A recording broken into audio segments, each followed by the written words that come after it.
Alright, Cassandra is finally here in CN, and after a lot of testing, I think I've got a pretty good idea of what she's good at and what she's not. And honestly speaking, she's one of those supports that have very specific kits. In Ezio's assassination team, she feels amazing, but outside of that team, she's honestly kinda mid. If you're an Ezio fan and want to make his rotation smoother and stronger, she's definitely the pick. But if you don't care about Ezio, I don't really think she's worth the investment.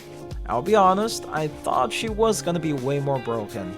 On paper, she's got all those force field which covers a lot of different multipliers. But in practice, she can only carry one force field at a time, and other two force field from her skill tree will be instead converted into self buff for her. Her force field also only work at 60% power if the character is buffing isn't an assassin. At P0, those number is not that impressive, and on top of that, the buff have a ramp up system that need 5 assassination trigger before they're fully online. Without Ezio, this is really hard to do quickly. Supposedly, Cassandra have this lethal injury debuff she applies to enemies, which boosts the power of assassination and also turns non-assassination attacks into assassination attacks.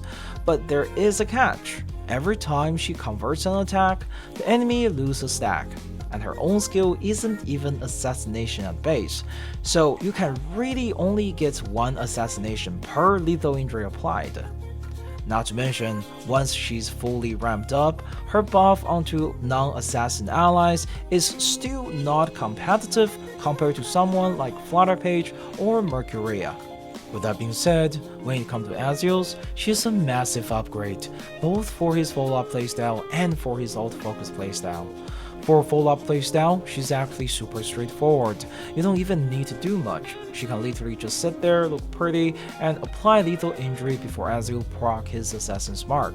The only important thing to know here is to avoid using her Sparta kick, because funny enough, her Sparta kick, which stuns the enemy, is actually a DPS loss for Ezio since it reduces his counters.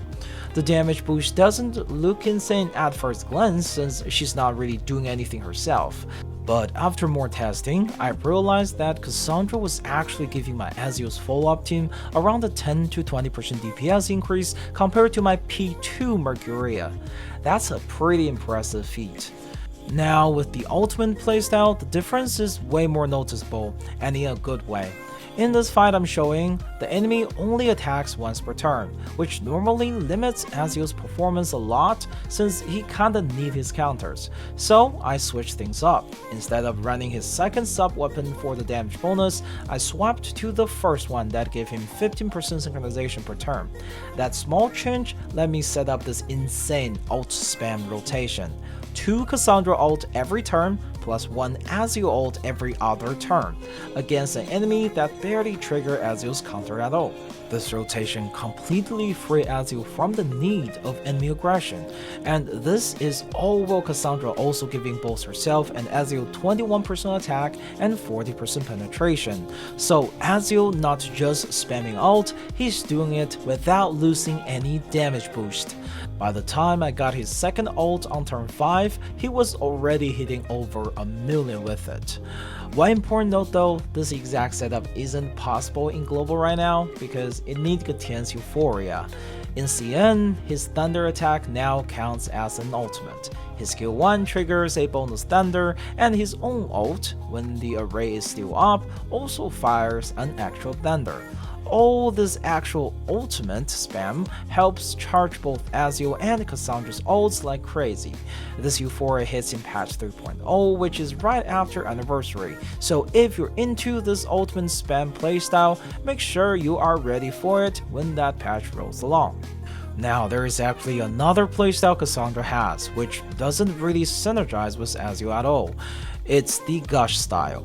Basically, with this build, some of her attack will now apply different Gush effects, and when she uses her Leap Strike, she will follow up with a Sparta Kick up to 3 times, depending on how many different Gushes are applied. While this sounds cool, the damage is kinda awful, and the rotation feels pretty clunky at P0. The only unique thing it does is it lets you perma-stun a single target. Do I recommend this playstyle?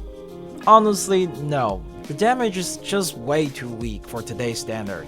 But hey, it's one of those gimmicks that might come in handy in super specific situations down the line. So what is my pull advice on her? Well, if you're an Ezio fan, she's honestly a great pull. She makes him stronger, smoother, and way more comfortable to play. His follow-up playstyle deals noticeably more damage with her compared to Mercuria. And ult playstyle doesn't just hit harder, it also stops depending on how aggressive the enemy is. That being said, here is another catch. Next patch is a true limited patch. Nautica is dropping and Lucy is getting a rerun, and honestly, both of those characters are more important than Cassandra. So if you're free to play and you don't have at least 40 pulls saved right now to guarantee Nautica next patch, you should absolutely hold on to your pulls.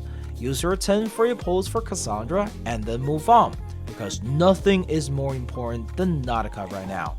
And if you're a new player who doesn't have Lucy yet, you should be saving for her rerun too. She's the key DPS for Dynamo team, and we have no clue when or if we'll get another actual DPS option for that comp. Now, if you're a spender, or if you've just been stockpiling pulls ever since the collab got announced half years ago, here's my take on her portrait. The big one are P2 and P4. Both of those give her a big boost in support value. Her P1, P3, and P5 are more about her personal damage, and honestly, I don't find those that appealing.